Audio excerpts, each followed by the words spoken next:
আমি আজিৰ পৰা মীৰা বৰঠাকুৰ বাইদেউৰ কাৰণে আজিৰ পৰা আমি নিৰ্বাচনী কেম্পেইন আমাৰ অভিযান আৰম্ভ কৰিছোঁ আৰু মই নিশ্চিত হৈ আছোঁ যে গুৱাহাটীবাসী ৰাইজে এবাৰ মীৰা বৰঠাকুৰ বাইদেউক জয়ী কৰাব। হিমন্ত বিশ্ব শৰ্মা চৰকাৰখন আৰু বিজেপি চৰকাৰখনে আমাৰ সমগ্ৰ অসমীয়া মানুহবিলাকক আৰু সমগ্ৰ ভাৰতৰ মানুহক জ্বলা কলা খুৱাইছে।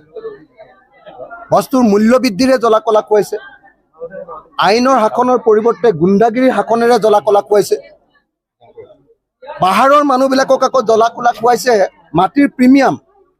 যি মাটি বিজেপি চৰকাৰে কৈছে যে আমি সকলোকে পাহাৰৰ মানুহক মাটিৰ পট্টা দিম, 2016ত কৈছিলে মাটিৰ পট্টা সকলোকে দিম।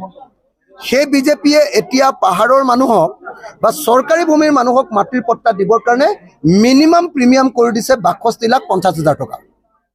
মিনিমাম প্ৰিমিয়াম কৰি দিছে 62,50,000 টকা। 62,50,000 টকা কৰি এজন খিলঞ্জীয়া অসমীয়া মানুহে, পাহাৰত বসবাস কৰা মানুহে মাটি লোৱাটো সম্ভৱপৰ হয় জানো? এইটো অসম্ভৱ।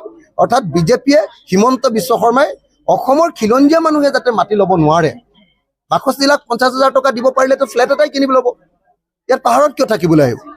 কিন্তু হিমন্ত বিশ্ব শৰ্মাই অসমৰ খিলঞ্জীয়া মানুহে যাতে মাটি ল'ব নোৱাৰে তাৰ কাৰণে অসমৰ মানুহক বঞ্চিত কৰিবৰ কাৰণে, ভূমি অধিকাৰ যাতে অসমৰ মানুহে পাব নোৱাৰে তাৰ কাৰণে এই কাম কৰিছে। সেইকাৰণে আমি এবাৰ প্ৰতিশ্ৰুতি দিছোঁ ৰাইজক যে ইতিমধ্যে আমাৰ যি লোকসভাৰ নিৰ্বাচন উজনি অসমত ইতিমধ্যে আমি বিজেপিক চাফা কৰি থৈ আহিছোঁ।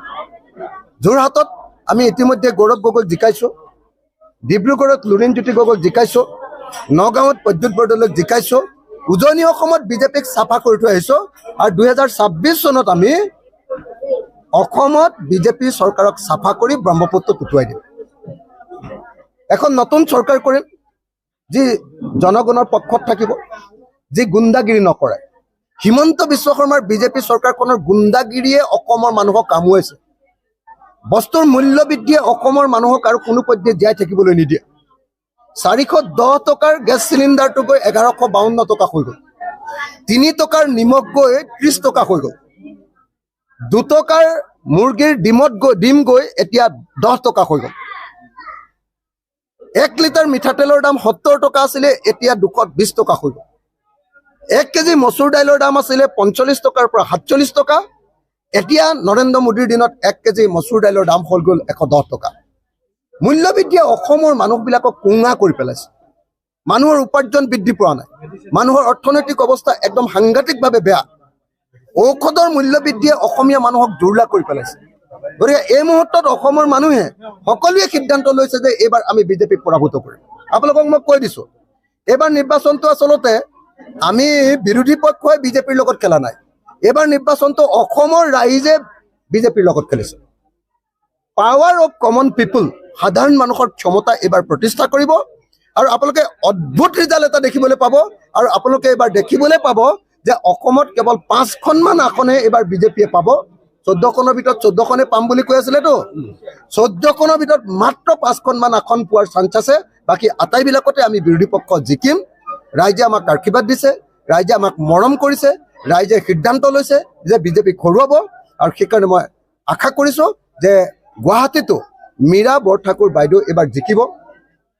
বিজুলী কলিতা মেধিক আমি নাম কেতিয়াও শুনা নাই। ইয়াৰ আগত বিজেপিৰ যিগৰাকী কেণ্ডিডেট দিছিলে তেওঁ নিমাতী কন্যা আছিলে, আৰু এইবাৰ যিগৰাকী কেণ্ডিডেট দিছে তেওঁ নিমাতী কন্যা। তাৰ বিপৰীতে মীৰা বৰঠাকুৰ বাইদেউ হ'ল অসমীয়া মহিলাৰ এটা সাহসিকতাৰ প্ৰতীক। আপোনালোকে নিজেই ভাবকচোন, য'ত বিজেপিৰ পৰা সুযোগ সুবিধা লোৱাৰ সুযোগ আছিলে তাত ৰুলিং পাৰ্টিৰ পৰা ওলাই আহি যুঁজবাগৰ পৰা মহিলাগৰাকীৰ নাম মীৰা বৰঠাকুৰ। আজি মীৰা বৰঠাকুৰ হ'লে আমি সকলোৱে জানো যে মীৰা বৰঠাকুৰ হ'লে সংসদত দপদপাই থাকিব পাৰি, কিন্তু বিজুলী কলিতা মেধিৰ নামটোতো মই আজিলৈকে গুৱাহাটীতে ইমান বছৰ থাকিলোঁ মইতো কেতিয়াও শুনা নাই। সেইকাৰণে আমি আজি গুৱাহাটীৰ মানুহক কৈছোঁ 2026 চনত আমি চৰকাৰ গঠন কৰিম বিৰোধী ঐক্যমঞ্চই, আৰু 2027 চনৰ ভিতৰত গুৱাহাটীৰ সকলো চৰকাৰী ভূমিত বসবাস কৰা সকলো অসমীয়া খিলঞ্জীয়া মানুহক আমি মাটিৰ পট্টা দিম। আৰু প্ৰিমিয়াম হিচাপত খুব বেছি হ'ব যদি 5,000 টকা হ'ব।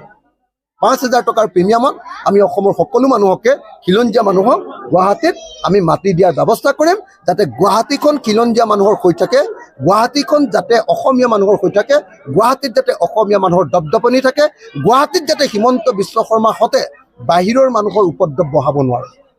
তাৰ কাৰণে হিমন্ত বিশ্ব শৰ্মাৰ গুণ্ডাগিৰি কমাবৰ কাৰণে হিমন্ত বিশ্ব শৰ্মাই যিমান গুণ্ডাগিৰি অসমত কৰিছে, মন গ'লে ঘৰ ভাঙি দিয়ে, মন গ'লে স্কুল বন্ধ কৰি দিয়ে, মন গ'লে তেওঁলোকে কি কৰে, যেতিয়াই মন যায় তেতিয়াই অসমীয়া যুৱক এজনক ধৰি লৈ যায়, ৰাতি 2টা বজাত গুলিয়াই এনকাউণ্টাৰ কৰি হত্যা কৰি দিয়ে। এই যে হিমন্ত বিশ্ব শৰ্মাৰ দাদাগিৰি, এই দাদাগিৰি অসমীয়া মানুহৰ কাৰণে অসহ্যকৰ হৈ গৈছে। হিমন্তৰ গুণ্ডাগিৰি বাঢ়িছে। গতিকে হিমন্তৰ গুণ্ডাগিৰি কমাবৰ কাৰণে এইবাৰ অসমীয়া মানুহে আৰু নৰেন্দ্ৰ মোদীৰ গুণ্ডাগিৰি কমাবৰ কাৰণে এইবাৰ অসমীয়া মানুহে নিশ্চিতভাৱে বিৰোধী ঐক্যমঞ্চক ভোট দিব। আৰু এইবাৰ বিৰোধী ঐক্যমঞ্চই বিশাল ভোটৰ ব্যৱধানত এইবাৰ আমি বেছিভাগ চিটতে বিজেপিক পৰাভূত কৰিব।